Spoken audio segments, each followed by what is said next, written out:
Salam sejahtera dan selamat datang sekali lagi ke channel ini, Current Sphere MY. Pada video kali ini kita ingin bercakap ataupun kita ingin mengulas satu isu yang panas yang sedang bergolak di dalam PKR, yaitu isu kebocoran surat sulit Rafizi Ramli. Nah, bukan kali pertama yang surat Rafizi ini bocor. Dan kali ini ianya menjadi pencetus kepada perbalahan dalaman yang mungkin lebih besar daripada yang kita sangka. Baiklah, mari kita gali cerita ini sama-sama. Saya ingin kamu semua bayangkan situasi ini. Rafizi Ramli, timbalan Presiden PKR merangkap Menteri Ekonomi, hantar satu surat sulit kepada Presiden Parti, yaitu Anwar Ibrahim. Surat itu juga dihantar salinannya kepada Setiausaha Agung PKR, yaitu Fauziah Saleh. Dalam surat itu, Rafizi secara rasmi memaklumkan bahwa dia menolak jemputan untuk merasmikan Kongres Sayap Parti, EMK, dan juga wanita PKR. Biasanya memang tugas timbalan presiden untuk merasmikan kongres ini, tetapi Rafizi enggan. Kenapa ya?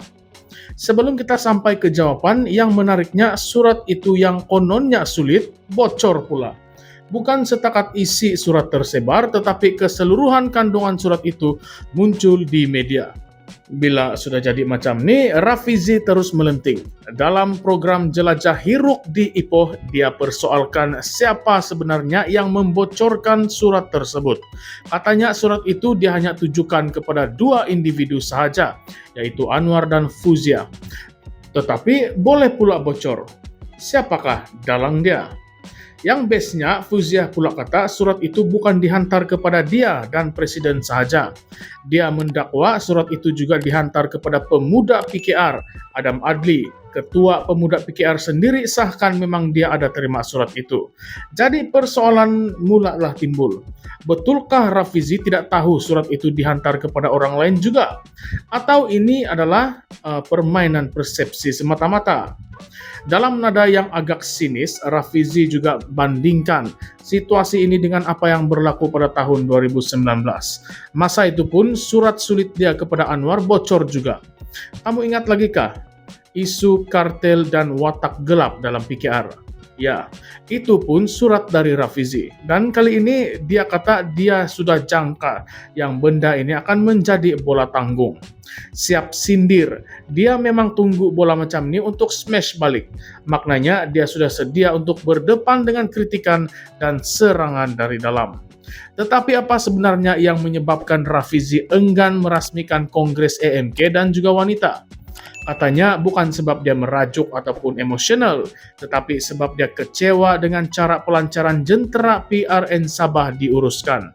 Menurut Rafizi, sebagai timbalan presiden dan juga pengarah pilihan raya PKR, dia sepatutnya mengetuai pelancaran jentera parti.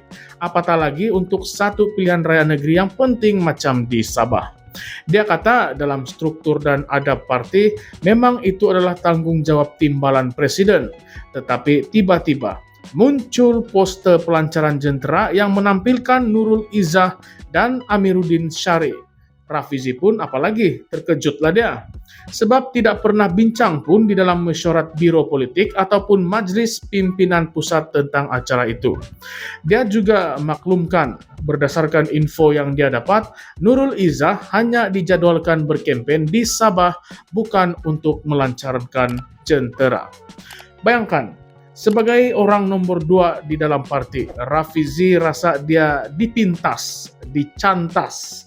Dia tidak kisah kalau ada orang lain yang ingin mengambil alih, tapi baginya adab dan penyelarasan dalam parti mestilah dijaga dengan baik. Sebab kalau tidak, pimpinan cabang menjadi keliru. Mereka tidak tahu siapa mereka ingin ikut. Dan inilah yang dia kata menyusahkan orang bawah.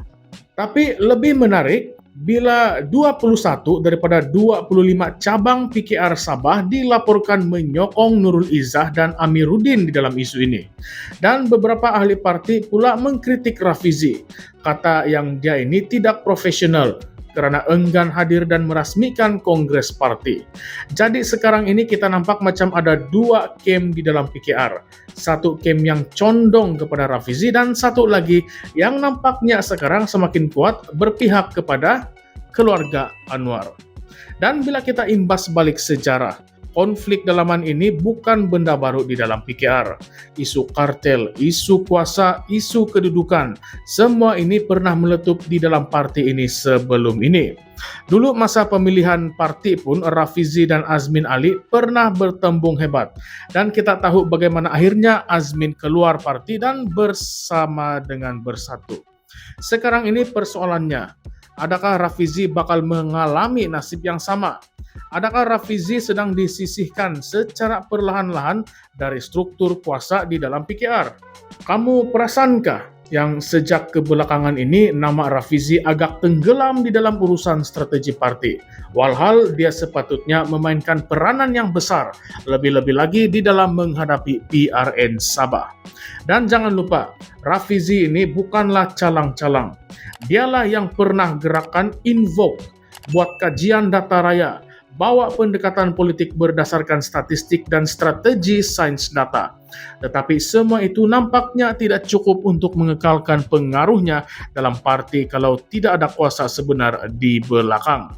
Sekarang saya ingin melontarkan beberapa persoalan panas kepada Anda semua. Adakah ini cobaan untuk melemahkan Rafizi dari dalam? Adakah pelantikan Nurul Izzah dalam pelancaran jentera PRN Sabah satu langkah taktikal oleh Anwar untuk mengembalikan pengaruh politik keluarganya? Dan kenapa Rafizi dipintas dalam satu acara sepenting pelancaran jentera PRN? Dan persoalan yang paling besar, adakah PKR sedang berpecah secara senyap? Dan adakah ini akan memberi kesan kepada kerajaan perpaduan pimpinan Anwar menjelang PRU akan datang? Apapun, isu ini belum lagi tamat. Surat sulit sudah bocor, kemarahan Rafizi semakin jelas, dan Kem Nurul Izzah serta Amiruddin nampaknya semakin dominan. Semua ini mengisyaratkan satu perkara, yaitu konflik dalaman PKR sedang mendidih. Dan bila suhu semakin tinggi, sesuatu pasti akan meletup. Sahabat-sahabat saya semua, kamu rasa siapa sebenarnya yang bocorkan surat itu? Adakah dari pejabat setiausaha agung? Atau mungkin dari pihak yang mahu sabotaj Rafizi dari belakang? Nah, coba Anda semua kongsikan pendapat kamu di dalam ruangan komen di bawah. Kamu berpihak kepada Rafizi kah? Ataupun kamu rasa tindakan dia ini sebenarnya tidak wajar? Baiklah, sebelum menamatkan video kita pada kali ini, jangan lupa ya, tekan butang like kalau Anda rasa pendedahan ini membuka mata. Share video ini supaya lebih ramai tahu apa yang sedang berlaku di belakang tabir PKR. Dan jangan lupa juga subscribe channel ini Currents View MY untuk analisis politik Malaysia yang jujur, tajam, dan tidak berpihak. Akhir kata, politik bukan sekadar siapa yang berkuasa, tetapi siapa yang tahu bila untuk melawan dan siapa yang tahu bila untuk membocorkan. Jumpa lagi di dalam konten yang akan datang. Terima kasih karena masih setia bersama-sama kami Currents VMY, medan sebenar pertempuran naratif. Salam sejahtera, salam perjuangan. Sekian sahaja semua. Terima kasih.